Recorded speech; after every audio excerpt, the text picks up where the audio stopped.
Hey everybody, this is Josh for another episode of the Solopreneur Grind Podcast. I am happy to be joined by Matthew Stafford from Build, Grow, Scale. Matt, thanks so much for coming on the show today. Yeah, thanks for having me. Looking forward to the conversation. Likewise, can you start, Matt? We were just joking off air about the football reference for those who might get it. So maybe it's especially important in this episode to start with a quick introduction and maybe clarify if you are or aren't a former NFL quarterback. Sure. Yeah. So I'm actually from Michigan. So people that are familiar with him know that he played for the Detroit Lions for a long time. And so everywhere that I will say this, for the last 12, 13 years, I've had no trouble getting my phone calls returned. So I actually moved to LA about 6 months before he did. And so I moved there, had no intentions of him following me. He got traded to the LA Rams, won the Super Bowl.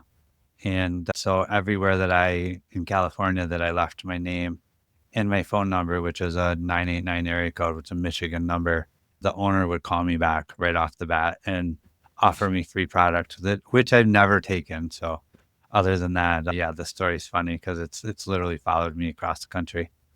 So you were the original LA Matthew Stafford. We'll make that point clear. So Yeah. tell us more about you. Yeah. So I've been an entrepreneur since I was 18 years old. I bought the business of the guy that I was working for while I was still in school and grew that into, I grew that into business about 4 years old. We were doing about 4 times what it was when I bought it. So I grew it really fast and then sold it to a couple of people that worked for me. And What type of business was that?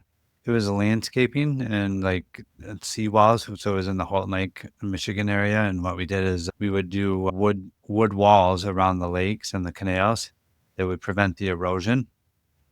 And so I sold that to a couple of guys that worked for me and took a year off. And I had a friend who I had done a seawall for that owned a car dealership. He said, "Hey, we'd love for you to come sell some cars. You're good at sales." And so I went and did that for about a year. And by the second month, I was their top salesman. So for 11 months in a row, I kind of went neck and neck with another guy. And I wanted to take a vacation. And I said, "Hey, I'm going to take 2 weeks off." And they said, "No, you can't do that.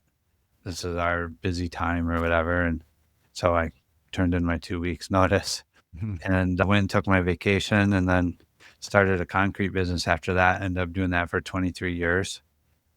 And I was on the road for about 200 days a year. Kind of got burned out of that. And there's a site called Teespring, which is a friend of mine said, "Hey, you can make some money selling stuff online." And in all honesty, I'd never really thought about doing that. So I looked at this site called Teespring. You would come up with ideas for shirts, put it on the shirt, and then run Facebook traffic to it. And so I could do that at night and I didn't have to fulfill anything or do any of that. And so I was pretty good at coming up with ideas. And the first shirt I did made me like 100 grand in 2 weeks. What I did was I created the shirt that said Schmidt happens.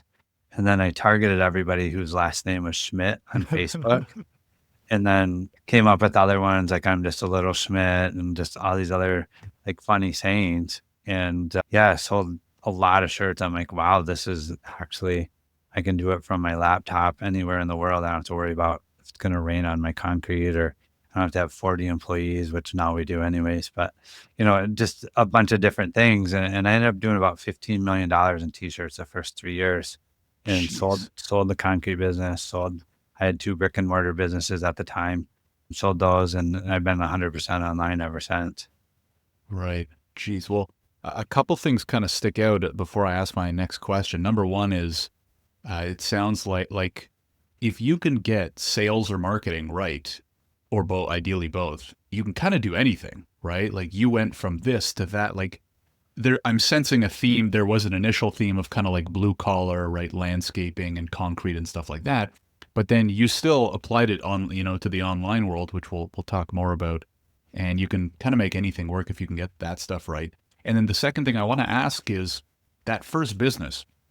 I'm super bullish, and I write about this a fair amount on my Substack about the opportunity, I think, right now for buying businesses, because there's so many older entrepreneurs looking to retire soon. There's all these online marketplaces. There's all these side hustlers that are, they build something to like 2K a year or 2K a month, and then they just want to get rid of it. So, not to mention your example, which is like maybe there's someone in their 60s, they don't have a kid who wants to take over, or their kid's busy being a TikTok star, and they don't have anyone We're to pass doing it it on right to. now in the auto collision industry. I have 3 partners, actually 2 partners now. One of them left, and we're buying auto body shops from baby boomers that have no succession plan, and we're going to roll them up. And it's a 3-year strategy. We have 3 right now, but our goal is to have about 15, and we're going to put them all into a MSO and sell it. Wow. So what Yeah, would you so I recommend understand that's a very real opportunity. We're in the middle of it. what advice might you give to someone, especially maybe someone, quote unquote younger, maybe they're like mid to late 20s or 30s. They're thinking about entrepreneurship. They're like, "Oh wow, I didn't even know that was an opportunity." What advice would you give to them? Man, so I would just say that business is a lot harder than what you assume it's going to be. And so, you see a lot, I think a lot of people have really lied a lot about like the laptop lifestyle. It's very true. Like I can literally work anywhere with my laptop and go around, but it doesn't mean that I don't have to like put in the hard work and build the business and have people and teams and the whole 9 yards. It depends on what you do. I guess my advice would be, one, take the chance, because if you don't, like someone else is gonna. And I do believe that the one man business is a very viable option now too, the way that people are building personal brands. But what I would say, probably the final caveat to all of that, so as I kind of rambled on, is that make sure that you build something or that you get into something that you like. Because what really sucks is when you have a successful business that you hate. And, I coach a lot of people in their businesses, and, it's making so much money that it kind of traps them in being miserable because they can't go do something else for the lifestyle that they've created. And it's kind of a weird spot to be in, to have something that you really can't stand, but it keeps you trapped. Right. Right. So let's go back then to the sales and marketing piece. When you took over that first business, you're 18, you're not even out of school, and you 4X it, I think you said.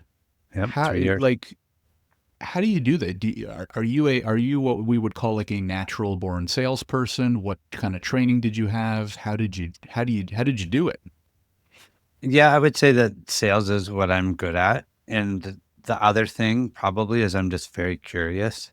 So I ask a lot of questions. I always ask a lot of questions, even things that are working. I'm always breaking it down, and my mind takes like lots of different things and figures out a really good way to optimize it, which is really why I probably love what I do so much now. If the site's having trouble, like we go look at all the data and find the pieces where it's not doing well, and reorder it so that they do much better. And a lot of times you can get, crazy growth. I have probably my best student. I've been working with him for 3 years now. And when he first came to me, he'd probably made like $10,000 in sales total. And then by the end of the first year, we got him to 1 million. It took 13 months. We got him to 1 million. The second year, he did 13.6 million. Last year, he did 36.8. And right now he's on pace for 60, and he's 31 years old. So like Jeez. it's just, yeah, if you have the right mentors and you have the right work ethic and you're coachable, like I think that right now is the most exciting time I've ever seen to be alive. Right. Yeah. I mean, with the tools, the technology, the evolution, all that kind of stuff. Absolutely. How do you, on a personal level, Matt, kind of like stay focused, stay super productive each day? You said you're very analytical, ask a lot of questions. Like, has that always been the case? Do you have any tips, especially maybe for people who aren't that way? Yeah, I guess I would say like what's made a difference for me is being very disciplined. And I haven't always been that. I definitely struggle with the squirrel and go down rabbit holes, and it takes me 8 hours to do it. Other people get done in 4 because I'm distracted. I would say as I've gotten older, I've created a set of like habits that have helped a lot. But I always try not to like say my way's the right way, because I think that it's really contextual for the type of person, and whatever is their vice as far as like getting distracted. So for me, having a timer works really good, because I can literally go, okay, until the timer gets to this, I can't look at anything else. And so just that little thing to keep me engaged or working on the same thing without getting distracted. You just find little things like that. Journaling has been probably one of the greatest things that I've ever done. And not obviously from the personal growth and self-reflection, it's really been good. But what I would say was the biggest benefit that I got from it that I didn't realize I was going to is you don't realize how much white noise you have going on in your head all the time. And so when you just write in a journal every morning before you get started, a lot of that white noise, you write it out on a piece of paper and you go, wow, that's really stupid, or that's really dumb. And you just stop thinking about it. After a while, like your brain, it's like, oh, okay, it's processed that. It just doesn't even think about it anymore. So I would say that like little habits like that have made a huge difference in how productive I am, because I'm just not distracted by my own thoughts near as much. Yeah, no, that's great. And what about one or two pieces of sales advice? So let's say like a lot of people struggle with sales. Other than maybe asking a lot of questions, which is great, because as I've learned, like I'm what I would not call a natural salesperson, and having to read into it and do more research and stuff, you learn that, hey, the more questions you ask, the more information you gather, the more pain points you can understand, the better positioned you are to kind of solve them. Let's say someone's newer, maybe getting into business, don't have a sales background. Any couple pieces of advice for them? Definitely listen more than you talk. They'll tell you, I have my philosophy is if they didn't need me, they wouldn't have called. They obviously have a problem, or else they wouldn't have taken time out of their day to do this. So let me find out what that problem is, and then kind of agitate that. And if I have a solution for it, cool. If I don't, tell them that too. And Mm-hmm. it always amazes me how many people I'll say, no, I can't help you, but you could go to this person. A month or two down the road, someone will come that is a really good fit, and they'll go, yeah, so-and-so told me about you. And it was a guy that I had referred to someone else that I didn't sell anything to, but they thought I was great because I told them that.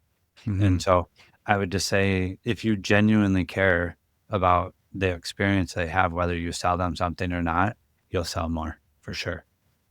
Yeah, and again, something I learned is like sales doesn't have to be this sleazy salesmanship thing, right? Just No, be a nice, curious person.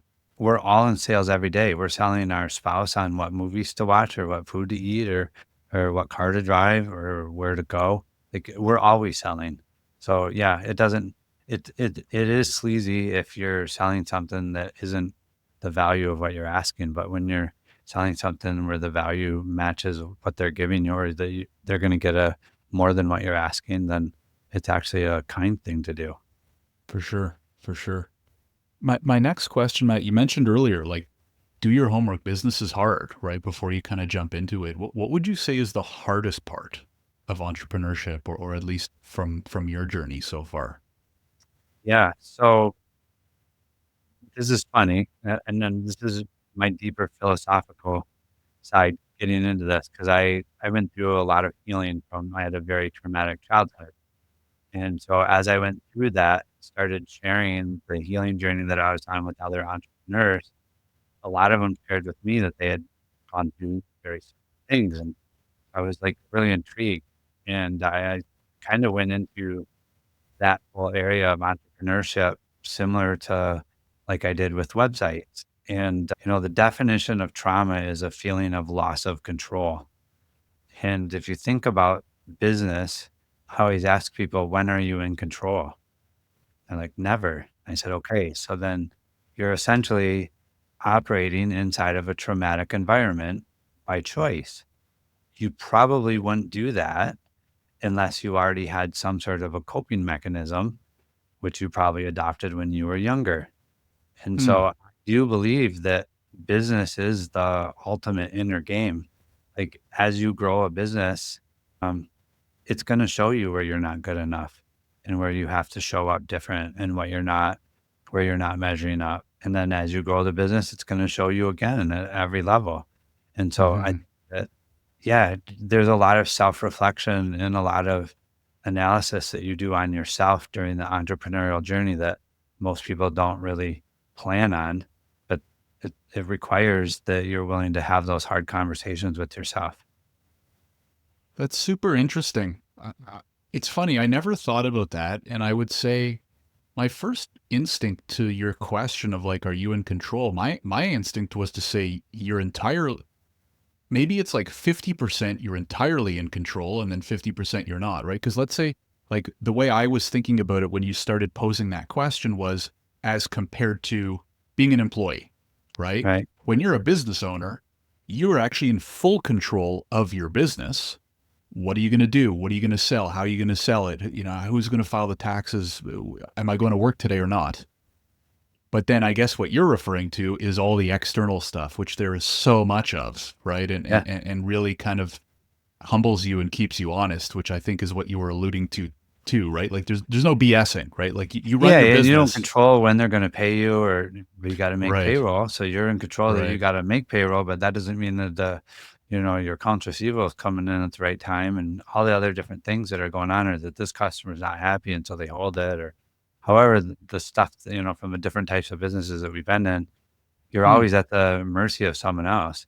Like I always joked with people, they said, "Oh, what do you do for a living?" And I said, "I run a full-time adult daycare." Because you have a bunch of employees, that's really what it feels like a lot of times. Like, you're not in control. They're all doing their own thing. And you're hoping that you have enough leadership ability that they want to follow the process.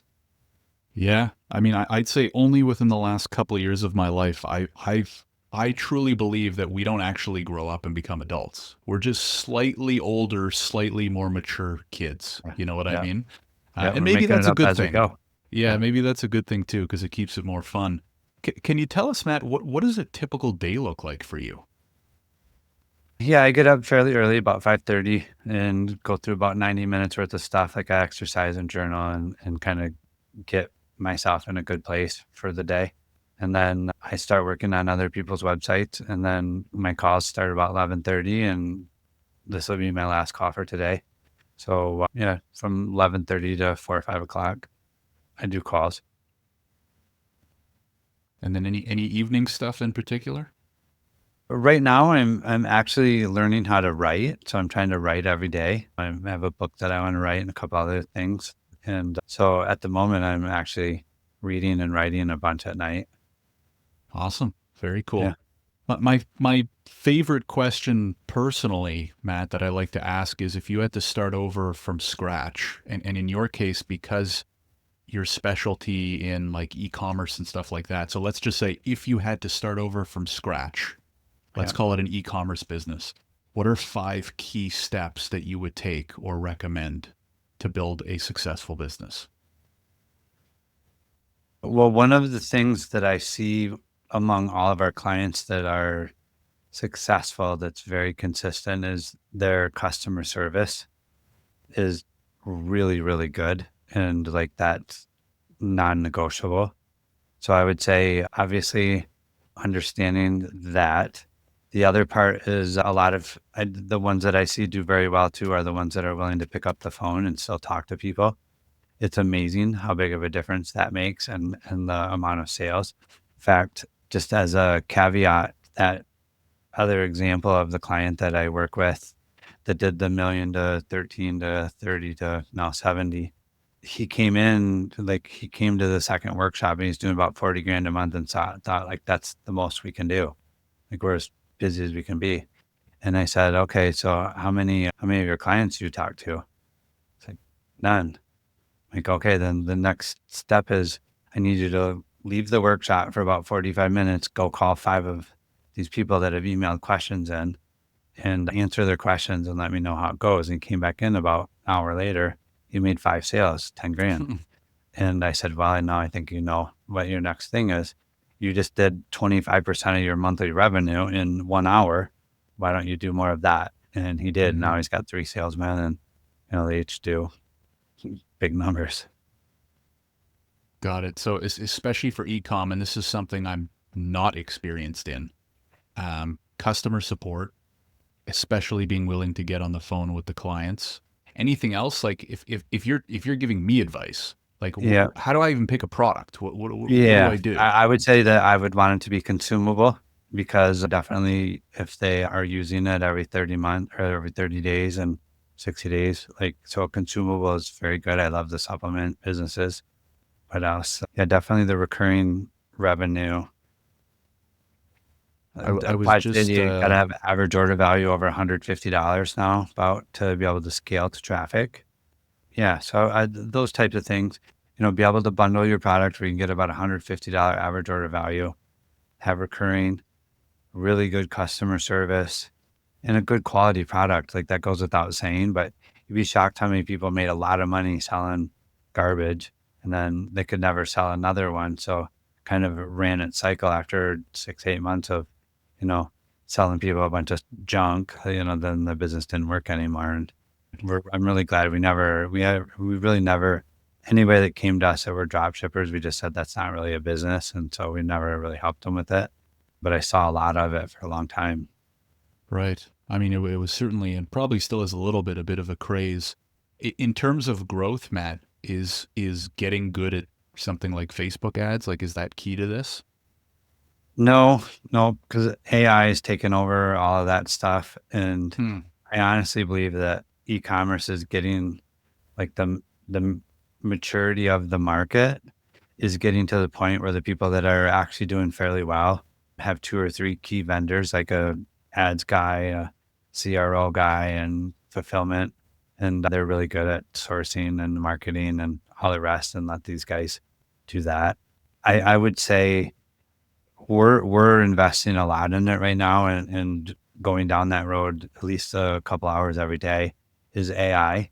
So what used to take, and we have one company that they had 13 people in customer service, and now with AI and a couple of tools that they have, they're down to 3, and they do 1,200 Jeez. orders a day. So I don't really see it as an opportunity to get rid of a lot of people, but I do see it as a way to kind of supercharge each of your employees. So if you find out what they're really good at and have them figure out how to use AI to make themselves better, then they make themselves expendable, not really replace them.